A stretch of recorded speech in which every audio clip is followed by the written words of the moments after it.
El título del mensaje de hoy es esa última batalla para entrar al mundo espiritual. Yo quiero que usted y yo seamos bien conscientes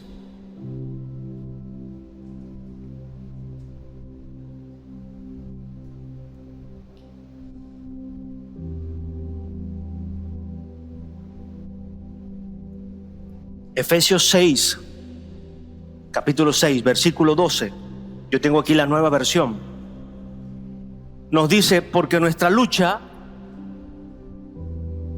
no es contra seres humanos, es la nueva versión internacional, sino contra poderes, contra autoridades, contra potestades que dominan este mundo de tinieblas.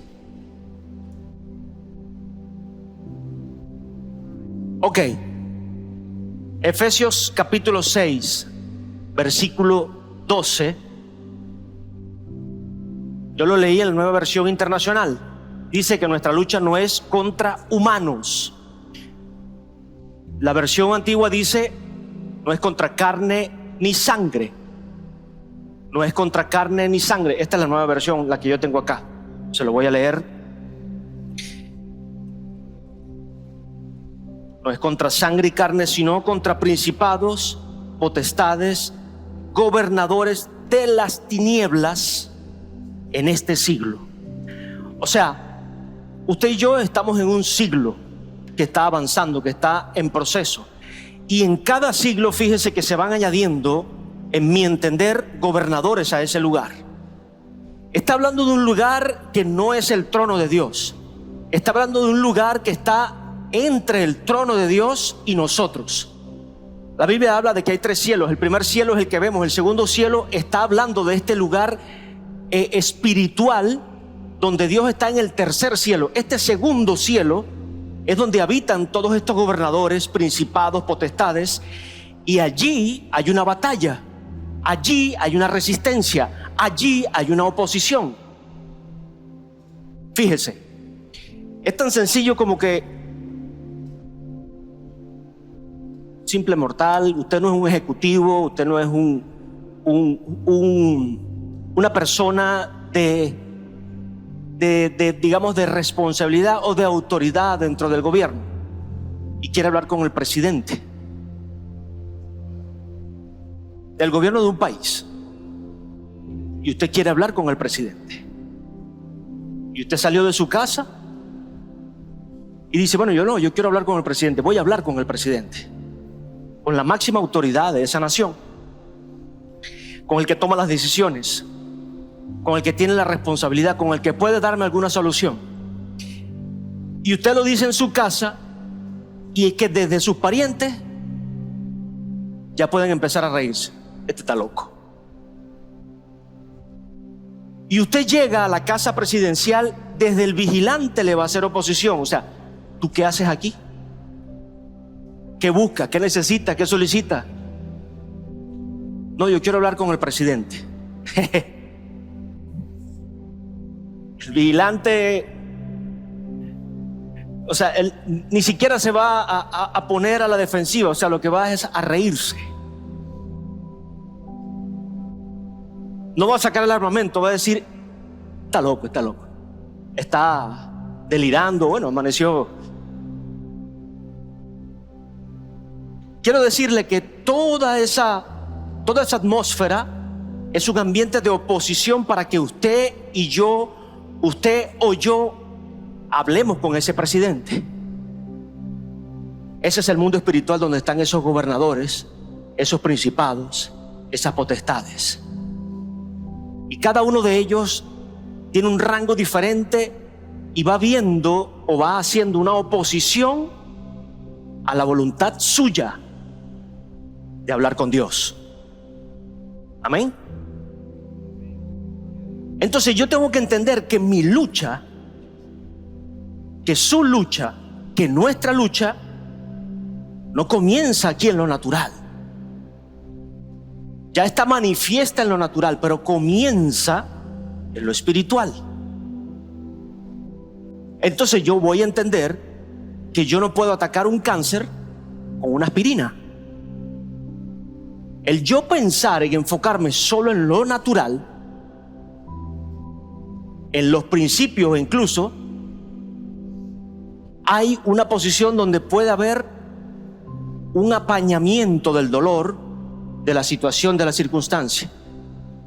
Usted puede creer que pegando gritos o dando consejos es la solución absoluta. Fíjese que es una aspirina, es un antibiótico, pero no es el que extirpa el cáncer. No es lo que sana realmente la enfermedad o la raíz del problema. No sé si me hago entender. Podemos poner los principios, podemos pegar los gritos, hacer ambas cosas es natural, pero todo eso va a ser algo temporal. Lo definitivo, lo verdadero, lo que establece es cuando yo me voy a la raíz de la situación. Mire, científicamente se ha comprobado que muchas de las enfermedades manifiestas en nuestro cuerpo tienen una raíz espiritual, una raíz de amargura, una raíz de falta de perdón, una raíz de odio, una raíz de envidia, una raíz de... Todo eso está en el mundo espiritual. Es allí donde nace, es allí donde parte, es allí donde estos gobernadores se mueven e influencian la vida de una persona, trayendo amargura, trayendo resentimiento, trayendo dolor, trayendo desesperanza. Y todo esto viene a opacar el esfuerzo que usted y yo podamos hacer acá en la tierra de forma natural. Y no estoy menospreciando el esfuerzo natural. No quiero que me malinterprete. Estoy hablando de que vayamos más profundo para no frustrarnos en lo natural. Que empecemos a ir más profundo, que entendamos que la raíz de mi problema no es que mi papá me abandonó, la raíz de mi problema no es que alguien me engañó, la raíz de mi problema no es que alguien habló de mí, o que esto está aquí o allá, o que mis hijos no me entienden, o que mi esposa o mi esposo no me ama. Esa no es la raíz de nuestro problema. Esa es parte del problema, pero la raíz está allí, en ese mundo espiritual, donde nosotros, escúchame iglesia, como principio de batalla necesitamos desear. Es lo primero que el apóstol Nahum ve. Desear entrar a ese lugar, desear tener acceso a ese lugar. El principio de mi batalla para entrar al mundo espiritual es tener el deseo, es tener la necesidad. Y esto tiene que venir por el conocimiento, sabiendo y entendiendo, Señor, allí comienza mi victoria. Allí en ese lugar comienza mi victoria. Entonces usted desea y nace, se para en su casa y dice: yo quiero hablar con Dios hoy. Yo quiero hablar con el presidente hoy. No sé si en mi casa se van a reír, no sé si en la sala se van a burlar, no sé si le van a hacer bullying o no, pero yo quiero hablar con Dios hoy. Ven. Hey, cuando alguien se para así,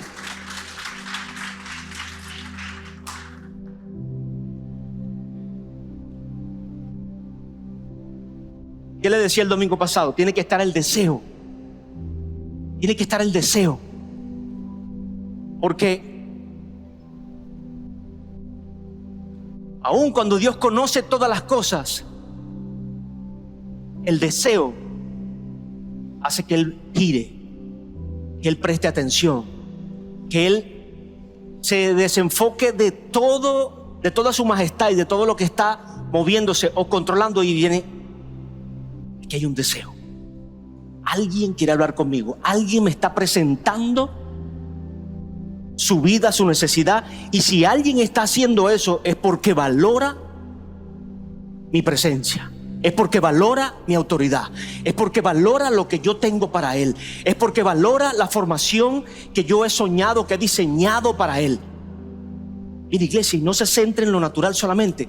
Empieza a ver su vida, como se lo explicaba desde el mundo espiritual, Dios el diseñador, y hoy lo vemos en lo natural. Y también cuando usted hace una profesión, las profesiones se desarrollan hoy ¿en qué? En diseños.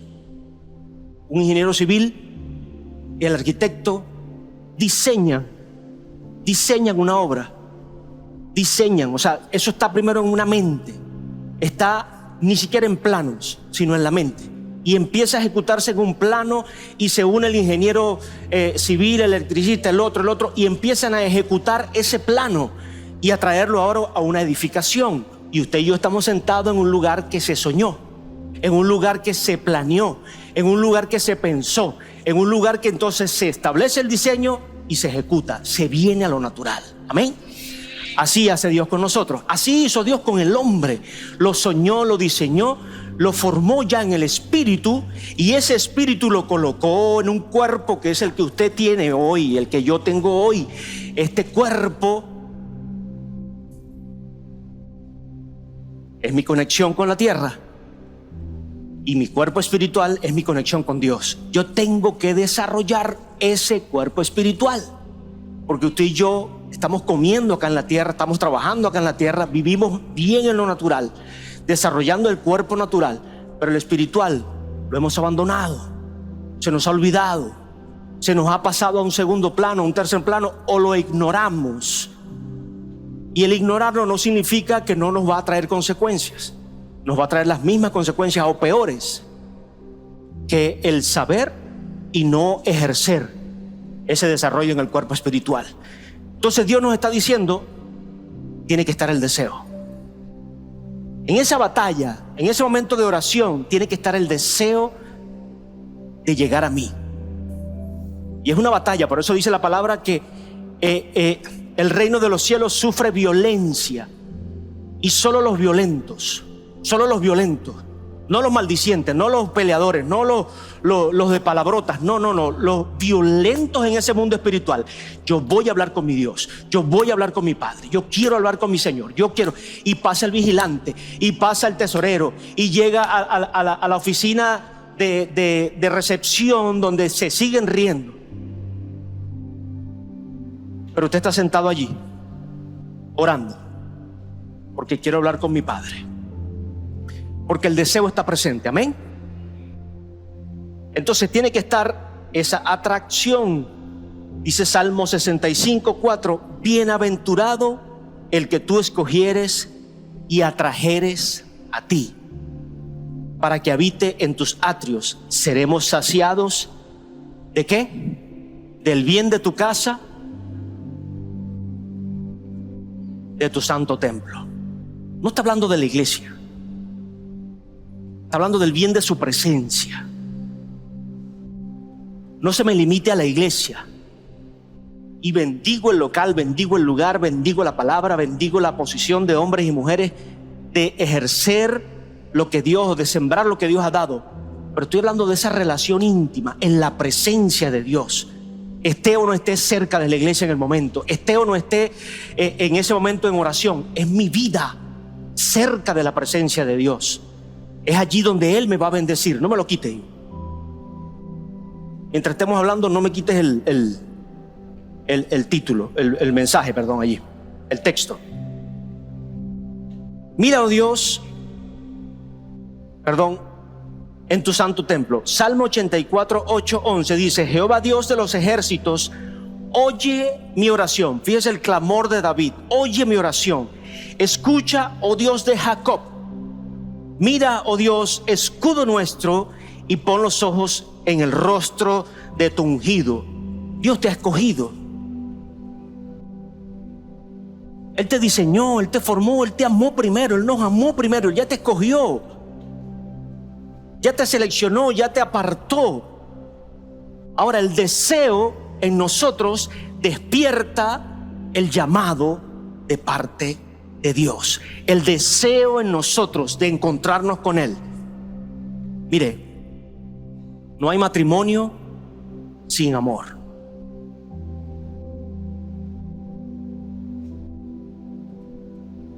Y si usted no desea estar con la otra persona,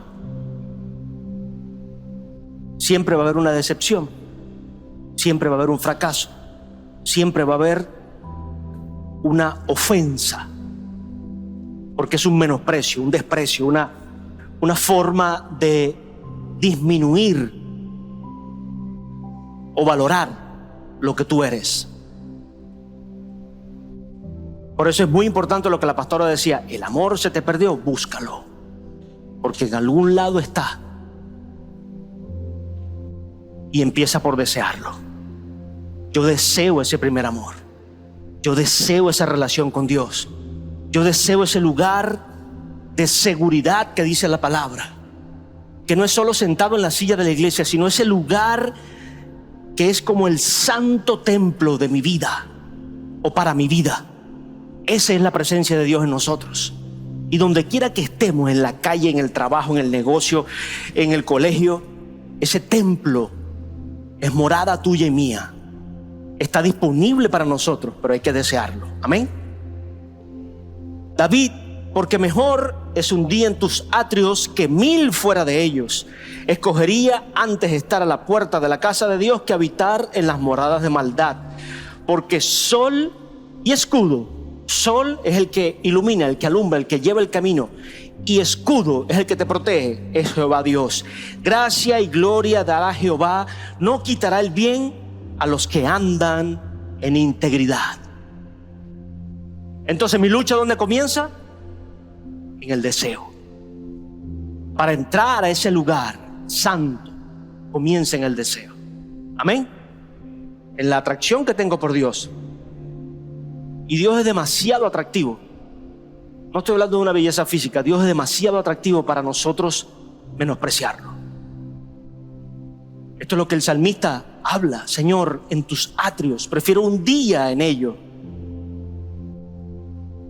que 1000 fuera. O sea, fíjese la magnitud de su deseo, la magnitud de su clamor, la magnitud de lo que él valora.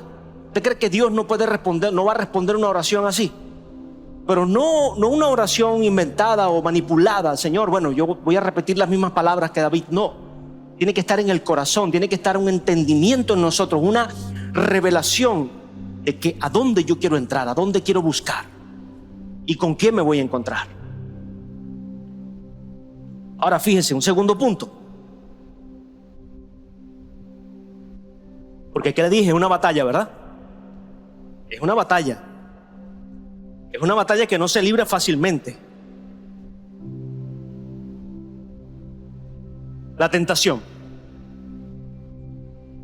En medio de su deseo, el deseo que usted y yo tenemos de recibir, de aprender, de tener una relación con Dios, de recibir las riquezas que Jesús ya rescató, ya validó, de salir de las limitaciones de este mundo real, natural para nosotros, de salir de toda la limitación de nuestro cuerpo y de recibir un poder distinto que nos ayude a vencer. En medio de todo ese deseo, Satanás se hace presente.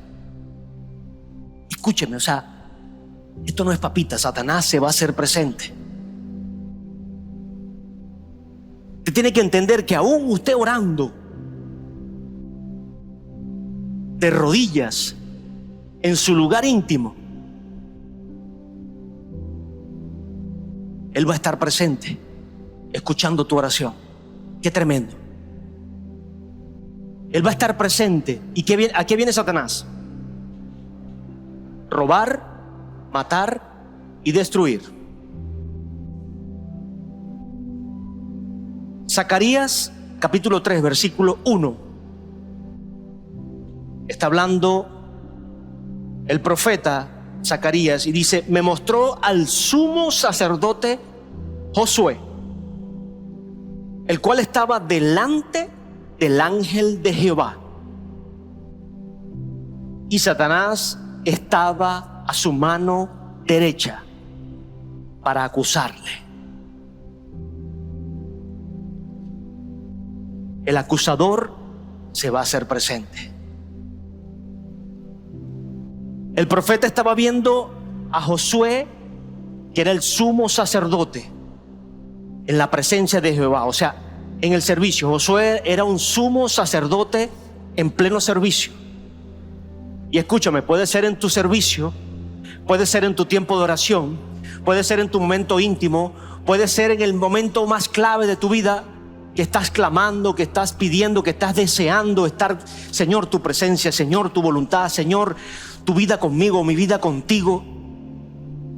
Y viene el acusador.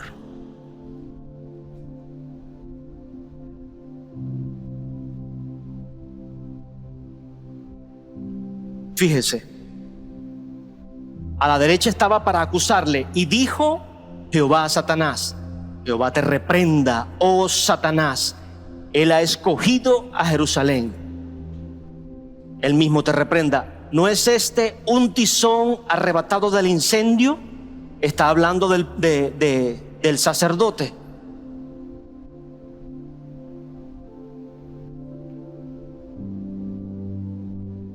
Muchos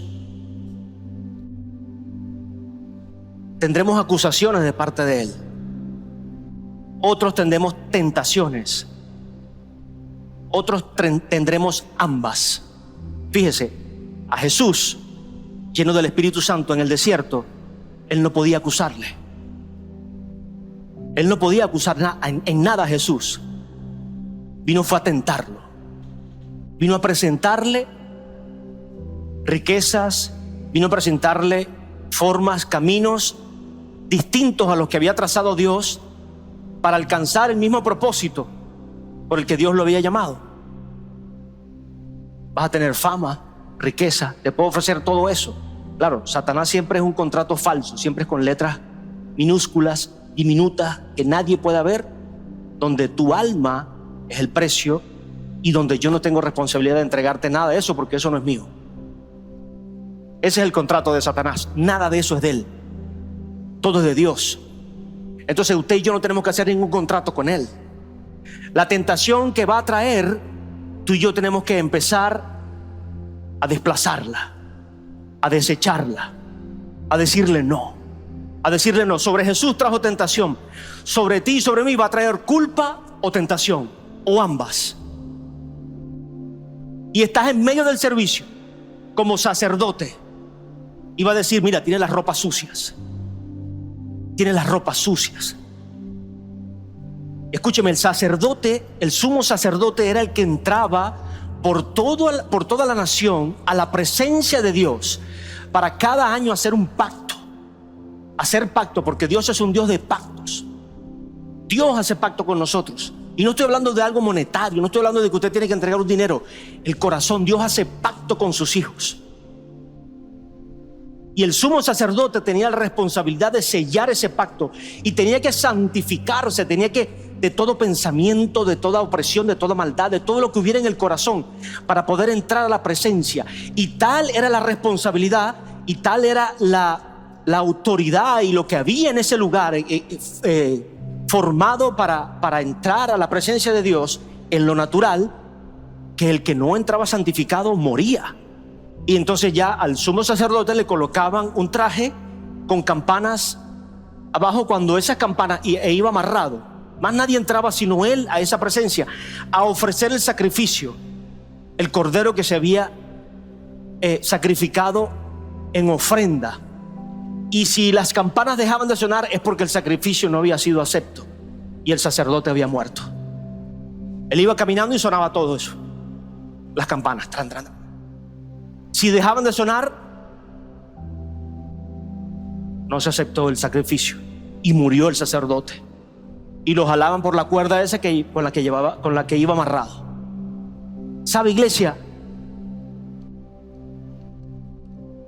Hoy, por gracia, nosotros tenemos ese libre acceso a Dios. Pero eso no invalida la responsabilidad que había desde antes de ser santos, de que nuestra vestidura, de que nuestra ropa, de que nuestra naturaleza esté delante de Dios buscando ser santa. No estoy hablando de que usted va a ser perfecto, porque no lo es. No lo soy. Pero estoy hablando de que no deje de servir porque, bueno, soy imperfecto, Señor. No, yo quiero santificarme, Padre, para servir. Yo estoy hablando de que no sirvamos pensando que el servicio va a sustituir mi santidad. Son las mismas, o son dos cosas en ambos extremos. No puedo dejar de servir y teniendo como excusa, no, pero es que yo tengo pecado y yo no soy justo. Pero no, ninguno es justo. Ninguno de nosotros somos justos. Pero el que te está acusando, el que te está trayendo eso a la mente, es Satanás. En la iglesia yo no vengo a acusarlo a usted. Si en algún momento me siento con usted y le digo, mire, esto no está bien, esto no está correcto, esta no es la forma. Así como se sienta un padre con los hijos, así como se sienta un hermano con el resto de sus hermanos, como se sienta un maestro con los alumnos, a decirle, mire, esto no es correcto, esto sí es correcto. Es amor, sabe. La palabra nos dice, Dios ama al dador alegre. ¿Qué hace alguien que sirve? Está dando. Está dando de sus dones, de su servicio, de su tiempo, de su fuerza. Está dando. Ahora, la palabra nos dice, Dios ama no nos dice, Dios ama lo que dio el dador alegre. Dios ama al dador, o sea, Dios te ama a ti. Dios honra tu servicio. Dios honra al que le sirve, o sea, no menosprecio el servicio, pero Dios ama al servidor. Y su amor está por encima de sinvergüenciarnos y de apañarnos sinvergüenzuras, por así decirlo, para que lo entienda mejor. Y de nosotros pretender vivir con ropa sucia voluntariamente y decirle, bueno, Señor, yo quiero entrar en tu presencia. Tienes que dejar esas vestiduras. Tienes que dejar esas vestiduras. O sea, el sacrificio de Cristo, la gracia, no invalida el buscar la santidad. Más bien la ratifica, la certifica y la hace asequible para cada uno de nosotros. Recuerden, en su oración, en su servicio, Satanás va a venir a tentarte. No piense que no lo va a hacer. No crea que ya, bueno, Señor, yo estoy deseando, yo estoy viniendo a tu casa, yo estoy viniendo a la iglesia y eso es más que suficiente. Es ahí cuando el león rugiente voltea. Ya, pero tú estabas tranquilito en la discoteca, ¿qué te pasó? Estabas tranquilito, borrachito de plaza por allí, ¿qué te pasó? Estabas tranquilito en Egipto, allí preso, atado, esclavo de vicios, esclavo de todo tipo de sentimientos, aturdido en odio, en resentimiento, en maldad, en buscando. Estabas ahí tranquilo, ¿qué te pasó? Y el león rugiente se despierta. Y usted está orando, usted está deseando, Señor, quiero conocerte. Quiero entrar a ese mundo espiritual. Quiero saber cuál es tu plan conmigo, cuál es tu propósito conmigo. Es más, empieza a servir. Está sirviendo como el sacerdote, porque el sacerdote no estaba sentado, estaba en su oficio, ejerciéndolo. Y Satanás estaba allí al lado acusándolo. Mira sus vestiduras, mira esto. Pero fíjese quién se levanta. El mismo ángel del Señor le dice, el Señor te reprenda. Es una representación de Dios, pero en el nombre del mismo Dios reprende a Satanás. O sea, no es mi autoridad. Yo voy a reprenderlo a él desde la autoridad que ya Dios tiene, desde un lugar. O sea, usted y yo tenemos que aprender que no es en mis fuerzas, es desde el lugar de victoria. Desde ¿quién lo venció? Dios. ¿Quién lo venció? Cristo. ¿Quién lo vence? El Espíritu Santo. Desde ese lugar yo lo voy a vencer. En el nombre de Jesús, en el nombre de mi Padre, te reprendo. Te reprendo. Empiezas a decir a la tentación, tú no eres mía. Tú no caminas conmigo. Tú no vas conmigo. Tú no eres algo para mi vida correcto, bueno, necesario, justo. eres destrucción. Empiezas a reprender esa situación, esa condición. Le estoy hablando de debatirnos en los dos mundos, natural y espiritual. Es una lucha, iglesia, es una lucha, y usted no puede ignorar el mundo espiritual. No lo podemos hacer.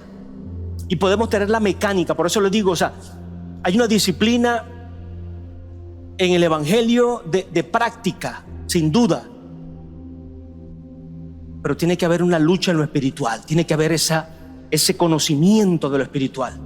Porque es el trasfondo para vencer en lo natural. Allí entonces se levanta Dios.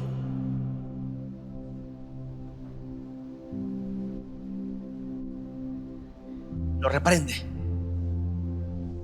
Pero ¿qué pasa? La palabra lo dice, la carne es débil. La tentación sigue presente. La situación sigue igual. El conflicto permanece. No hay respuesta. No veo. Pero yo estoy creyendo ya en el mundo espiritual. Señor, esa victoria es mía. Señor, esa sanidad es mía.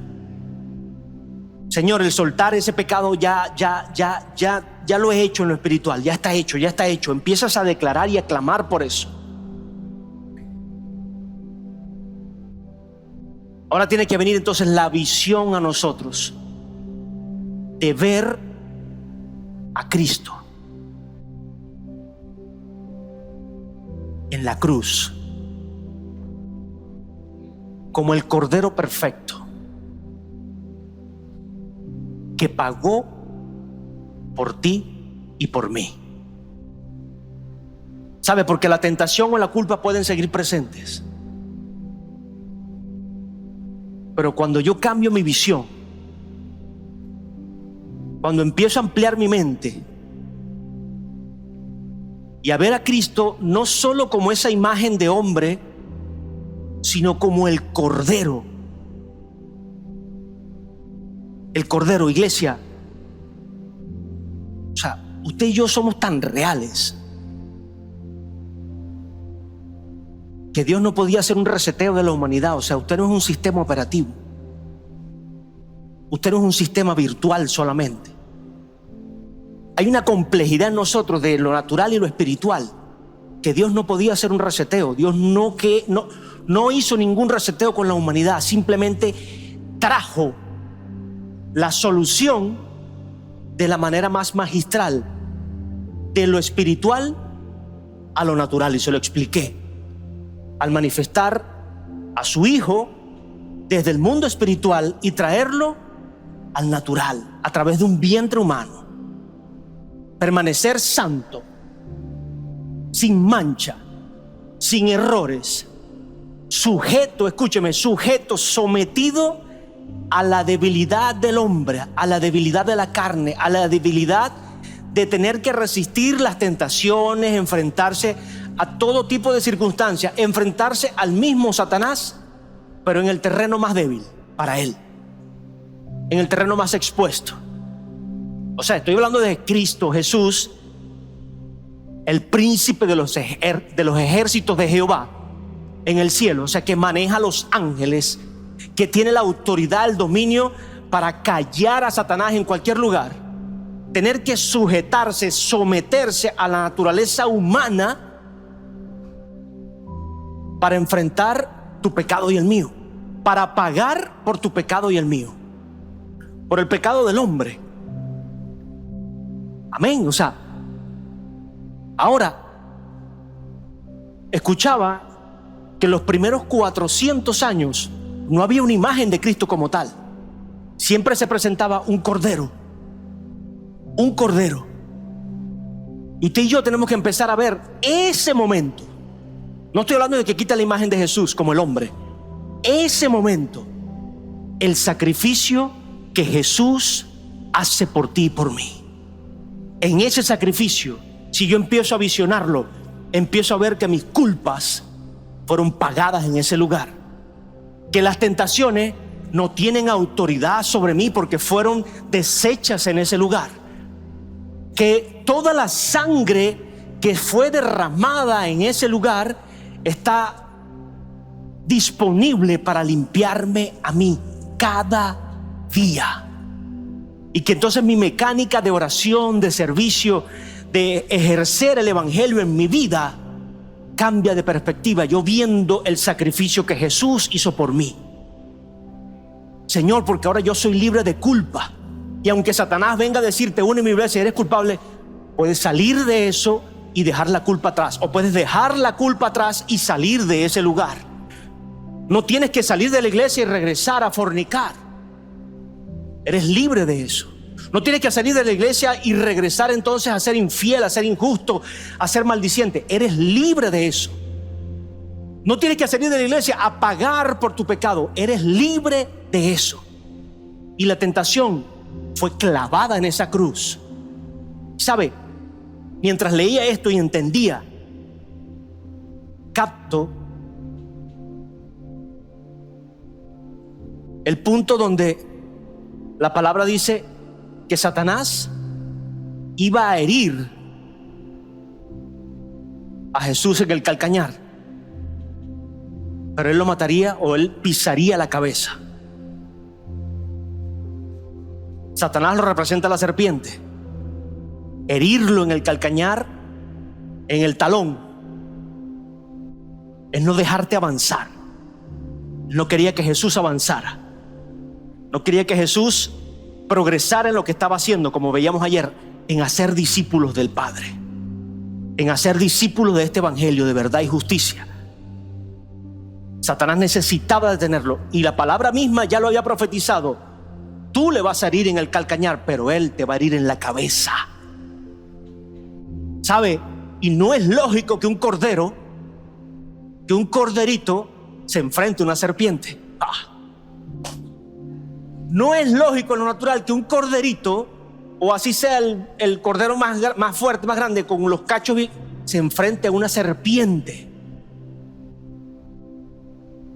Pero ¿qué pasa? Cuando esta serpiente lo hiere pensando que lo va a detener, lo que hizo fue contaminarse con la sangre de Cristo que cayó su boca. Y digo contaminarse porque eso es contaminación para Satanás. Para nosotros es vida.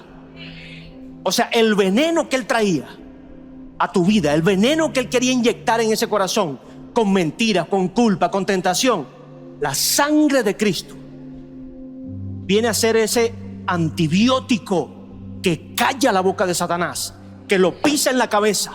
Por eso dice: bástate mi gracia. Amén. Cuando yo veo eso, Señor, no hay culpa. Señor, la tentación, o sea, bástate mi gracia. Písele en la cabeza. Píselo en la cabeza con la sangre de Cristo. Se levanta el león, como león rugiente. Y este manso cordero, ¿usted ha visto un cordero enfrentándose a un león? Pero es que ni la lana le queda. Amén. Pero ¿qué pasa? Al tercer día, ese corderito vestido de mansedumbre, cargando el pecado, escondía un león, al león de Judá, el que vino a devorarse. Satanás pensó que se iba a comer vivo a Cristo. Estaba en su terreno, estaba mansito, estaba en la, lo entendí, en la expresión más débil que Jesús podía tener. En la expresión más débil que Jesús podía tener, Satanás decía: es mío, esto está hecho y hoy me lo como. Y se levanta el león de Judá ahora a decirle: tú no tienes autoridad ni siquiera, chico, en el infierno. Dame las llaves. Dame las llaves, porque ahora soy yo el que va a sacar a esa gente de allí. Ahora soy yo el que voy a levantar a mis hijos. Ahora soy yo el que voy a sanar, el que voy a restaurar, voy a restituir. Y es lo que tú y yo hacemos cuando le entregamos el corazón a Cristo. Él viene ahora a tu casa y a la mía a decir: ahora soy yo el que va a restaurar tu familia. Ahora soy yo el que va a hablar por ti, porque voy a enseñarte día a día cómo tienes que comportarte, cómo tienes que levantarte, cómo tienes que actuar, cómo vas a servir, cómo vas a ungir tu vida. Estoy hablando en lo natural desde lo espiritual, porque Jesús lo peleó por ti y por mí. Ahora yo le pregunto, si Jesús en la mínima expresión, o en la más mínima expresión para mí, que Él podía manifestarse como hombre, hecho pecado, porque estaba cargando el pecado tuyo y mío. Escúchame, estaba cargando ese pecado, venció al príncipe de maldad. ¿Qué sucede ahora? Así Satanás venga como un dragón con fuego a meterle candela a tu vida. Dice la palabra que el sacerdote era un tizón encendido, o sea, estaba en servicio, estaba encendido, estaba actuando, estaba sirviendo, estaba ejerciendo, estaba buscando a Dios. Pero este tizón fue apartado del fuego para que no se quemara. ¿Acaso Él viniendo con este fuego, con todo lo que quiera venir? Escucha, mi iglesia, Jesús en su mínima expresión lo venció. Pero ahora está sentado en gloria, en autoridad. Dios le dice: hoy tu nombre estará sobre todo nombre. ¿Crees tú o creo yo que Jesús no va a vencer cada situación difícil, compleja, ingenua, lo que quiera hacer Satanás con tu vida o con la mía, lo que quiera presentarte? No tiene a dónde ir, no tiene cómo ejercerlo. Si Jesús lo hizo antes, hoy lo va a hacer con mayor eficacia, con mayor poder. Amén.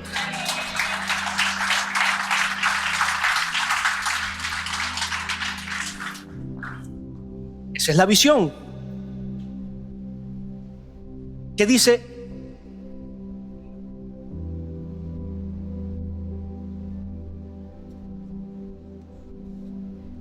Romanos 16:20 dice: el Dios de paz aplastará muy pronto, escúchalo, muy pronto a Satanás bajo los pies de ustedes. Que la gracia de nuestro Señor Jesús sea con ustedes. El mismo pasaje que le leía en Efesios 6:12, el 13, dice: por tanto, tomad toda la armadura de Dios para que podáis resistir en el día malo, y habiendo acabado, diga, la tentación se va a acabar, la culpa se va a acabar. Habiendo acabado el día malo, el conflicto, la inundación, el problema, la crisis, la necesidad, la pelea, la amargura, el resentimiento, se va a acabar. Y habiendo acabado ese día malo, ¿qué dice? Estén firmes, estén fieles, estén sirviendo, estén como ese tizón encendido. Oh, mi Señor, para recibir lo que Dios tiene para ti, iglesia.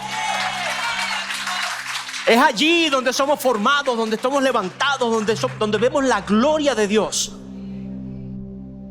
Y ya el vigilante, pasamos del vigilante, pasamos al lugar de recepción, y tú y yo estamos entrando aquí, ya va, estamos en el despacho presidencial, pero tenemos aquí que enfrentar a los gobernadores y a la secretaria, que siempre mandan más o piensan que mandan más, porque todo recepcionista es, usted va donde el doctor, y el recepcionista, bueno, el doctor es una maravilla, y el recepcionista, es una patada a veces en la cara, porque no sé por qué tienen el ego tan alto. O sea, más bien tienen que darle gracias a Dios que tienen ese lugar y pueden atender a personas. No, el doctor no puede. No, eso no. Y el doctor con todas las ganas de ayudar a la gente allí. Entonces, no, son cosas que pasan, ¿no? Entonces no piense que llegando ya al despacho, no, ya, aquí estoy aquí. Todavía no están los ángeles, están los principados y las potestades peleando para que tu oración no llegue, peleando para que la tentación te venza. Están todavía los principados y potestades peleando para que Satanás no sea vencido. Es donde viene el punto de transformación. Ser transformados, ser transformados. Diga, ser transformado. Tengo el deseo. Empiezo a buscar, empiezo a clamar, empiezo a orar, sigo ejerciendo mi servicio, la autoridad, lo que Dios me ha dado. Empiezo a vencer la tentación, empiezo a caminar viendo a Cristo como ese sacrificio vivo que yo no podía hacer y nadie podía hacer por mí sino Él. Y me paro ahora en ser transformado, Señor. Pablo en Colosenses 2:14 dice: anulando el acta de los decretos que había contra nosotros, que nos era contraria, quitándola de en medio y clavándola en la cruz. Toda acta de maldición, toda acta de vergüenza, toda acta que estaba firmada, decretada sobre tu vida o sobre generaciones pasadas en tu vida, fueron clavadas en esa cruz. Y de aquí en adelante tú y yo marcamos una generación diferente. De aquí en adelante tus hijos, porque tú no estás batallando solo por ti, por tus hijos, por tus nietos, por los que vienen después de ti.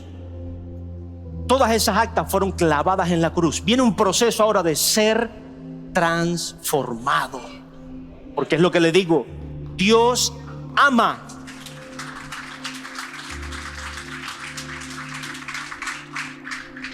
al servidor alegre. Amén. Dios te ama a ti, iglesia. Y es como que usted quiera darle todo a su hijo y no le importe verlo vago, verlo inútil, ver lo que no aprendió nada, ver lo que no se defiende, ver lo que no resuelve, ver lo que no tiene ningún tipo de estructura, de organización, que no pueda. Hijo o hija, le pongo el ejemplo más palpable: el hijo o los hijos, que somos los que estamos día a día con ellos. Dios es el mejor padre. Entonces el mejor padre va a formar los mejores hijos. Y viene ese proceso de transformación en nosotros, porque esto no es de un día, es de toda la vida, es de esta vida. Entonces tenemos que ser transformados en esta vida. La gracia me da acceso a Él, me da acceso a vencer la tentación, me da acceso a poder venir limpio, sin vestiduras manchadas delante de Dios, porque Él está viendo, al igual que nosotros, el Cordero, el sacrificio de su Hijo. Nos está viendo a ti y a mí, y por eso tenemos acceso a Él. Ahora, día a día venimos a ser transformados para que nuestra vida hable y sea realmente un ejemplo para otros. Ayer lo veía en la película que Nicolás le hizo el spoiler. Él dijo: lo hace un poquito, pero